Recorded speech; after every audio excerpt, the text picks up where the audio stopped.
Dimanche 7 juillet, 14e dimanche du temps ordinaire. Dieu, nous accueillons ta miséricorde au milieu de ton temple. Ta louange comme ton nom, Seigneur Dieu, couvre l'étendue de la terre. Ta main droite est pleine de justice. Première lecture. Lecture du livre d'Ézéchiel, chapitre 2, versets 2 à 5. Psaume 122. Nos yeux levés vers le Seigneur attendent sa pitié. Deuxième lecture, lecture de la deuxième lettre de saint Paul apôtre aux Corinthiens, chapitre 12, versets 7 à 10. Évangile de Jésus-Christ selon saint Marc, chapitre 6, versets 1 à 6. Alléluia, alléluia. L'Esprit du Seigneur est sur moi. Il m'a envoyé porter la bonne nouvelle aux pauvres. Alléluia. En ce temps-là, Jésus se rendit dans le lieu d'origine. Et ses disciples suivirent. Le jour du Shabbat, il se mit à enseigner dans la synagogue. De nombreux auditeurs, frappés d'étonnement, disaient « D'où cela lui vient-il ? Quelle est cette sagesse qui lui a été donnée ? Et ces grands miracles qui se réalisent par ses mains ? N'est-il pas le charpentier, le fils de Marie, le frère de Jacques, José, Jude et Simon ? Ses sœurs ne sont-elles pas ici chez nous ? » Et ils étaient profondément choqués à son sujet. Jésus leur disait, un prophète n'est méprisé que dans son pays, sa parenté et sa maison. Et là, il ne pouvait accomplir aucun miracle. Il guérit seulement quelques malades et leur imposant les mains. Et il s'étonna de leur manque de foi.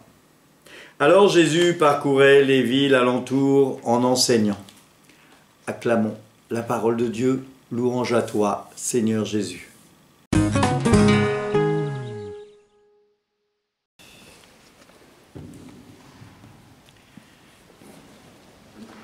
Frère, quand on lit le passage d'Ézéchiel, c'est l'appel d'Ézéchiel par Dieu. Fils d'homme, je t'envoie vers les fils d'Israël, vers une nation rebelle qui s'est révoltée contre moi.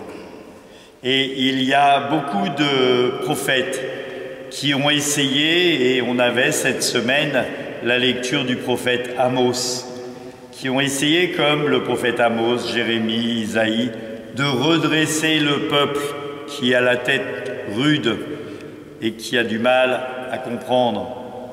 Et on voit bien dans ces moments le peuple qui ne veut pas entendre les paroles du prophète. Alors, est-ce que nous sommes dans le même cas que le peuple de cette époque? Parfois oui, parfois non. Parfois oui, nous ne voulons pas faire union, communion. Et chacun garde ses postures. Et chacun oublie de prendre le temps pour se parler l'un à l'autre à la fin de la messe et rentre chez lui, alors qu'on est invité à faire communion, corps du Christ. Lorsque je viens recevoir la communion, le corps du Christ, je viens recevoir le Christ, et quand le prêtre présente le Christ, il dit le corps du Christ, et saint Augustin avait une belle parole, il disait « Quand tu t'approches du prêtre pour recevoir le corps du Christ, le prêtre dit le corps du Christ et tu dis Amen. Tu dis Amen parce que tu crois que le corps du Christ est présent dans l'hostie. Mais tu dis Amen aussi parce que tu crois que tu fais partie du corps du Christ. » Alors ici, eh bien, est-ce que nous faisons partie du corps du Christ ou est-ce que nous sommes des individualités qui venons dire notre messe? J'ai dit ma messe et je suis tranquille. Est-ce que l'on prie les uns pour les autres? Est-ce que l'on est attentif à celui qui n'est pas là et qui habituellement est là? Est-ce que l'on a des intentions particulières? Eh bien, c'est ce qui se passe. Et c'est pour ça que Dieu a envoyé Ézéchiel pour avertir le peuple de ne pas rester sur lui-même et de ne pas s'enfermer, mais bien de s'ouvrir au monde et d'être, comme ce psaume nous le dit, nos yeux levés vers le Seigneur attendent sa pitié il nous faut nous tourner vers les yeux vers le Seigneur.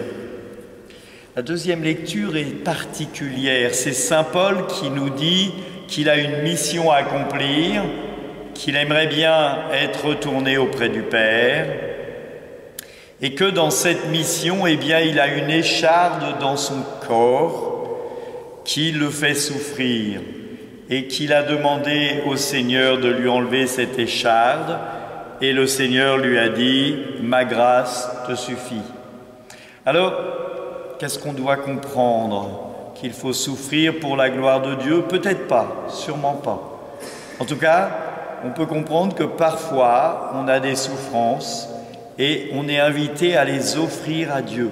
Ce n'est pas Dieu qui nous donne ces souffrances, c'est les souffrances de la vie. L'arthrose, un problème de pancréas et autres. Mais cela, nous sommes invités à l'offrir au Seigneur et à continuer de faire notre mission. Alors, quelle mission avons-nous? Eh bien, nous avons tous une mission. Parce que être baptisé, ce n'est pas un don. C'est un don, hein, c'est une grâce même. Mais cela ne nous donne pas des droits, cela nous donne des devoirs. Devoir d'annoncer le Christ dans notre vie. Est-ce que je suis heureux avec le Christ dans ma vie? Et si je suis heureux avec le Christ dans ma vie, cela doit se voir et cela doit transpirer lorsque je suis à l'extérieur et que l'on se dise, c'est ce qui est dit, hein, regardez comme il s'aime. Un philosophe a dit, le jour où les chrétiens auront des têtes de ressuscités, je croirai en leur Dieu. C'est vrai que parfois, quand on sort de l'église, il y a des têtes qui feraient peur à certaines personnes. Il nous faut avoir des têtes de ressuscités, il nous faut avoir le sourire. Et c'est important, hein, vous avez le sourire, vous. Oui.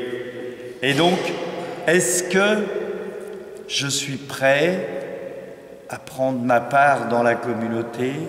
Est-ce que je suis prêt aussi, hors de la communauté, à transpirer de l'amour de Dieu, à dire que Dieu m'aime et que c'est important pour moi dans ma vie?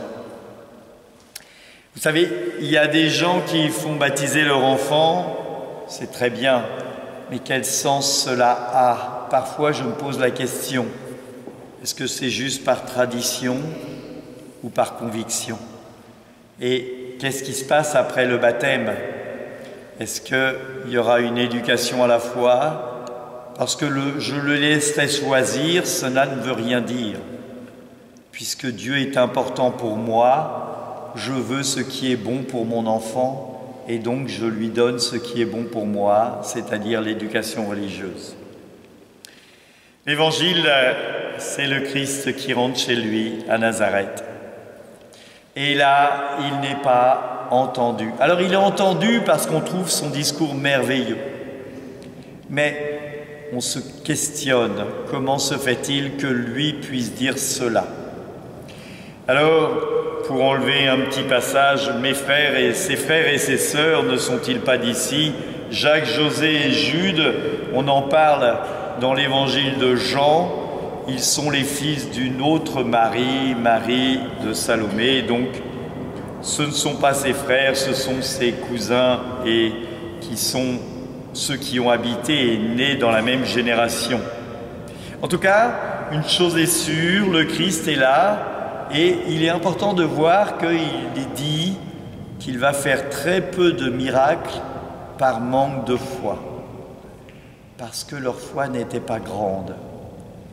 Alors, tout à l'heure, je répondais à une question sur TikTok et quelqu'un me posait la question, j'ai perdu la foi ou je n'ai pas la foi. Comment est-ce que l'on peut avoir la foi? Grandir la foi?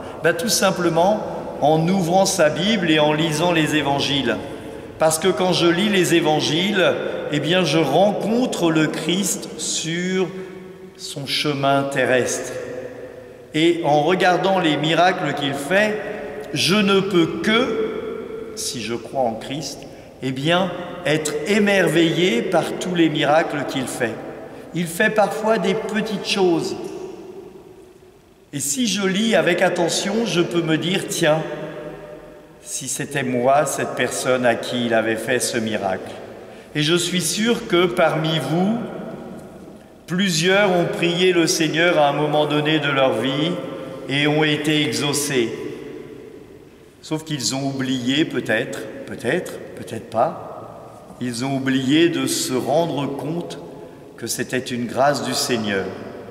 Alors je vous invite à faire le bilan de votre vie et à vous dire quand est-ce que le Seigneur était auprès de moi et que j'ai oublié de lui dire que je l'aimais et que j'ai oublié de lui dire merci, que j'ai oublié de faire preuve de foi et de me tourner vers lui. Quand est-ce que j'ai été comme ces habitants de Nazareth qui n'ont pas voulu entendre ou comprendre ou saisir que le Christ était celui qui donne sa vie pour nous?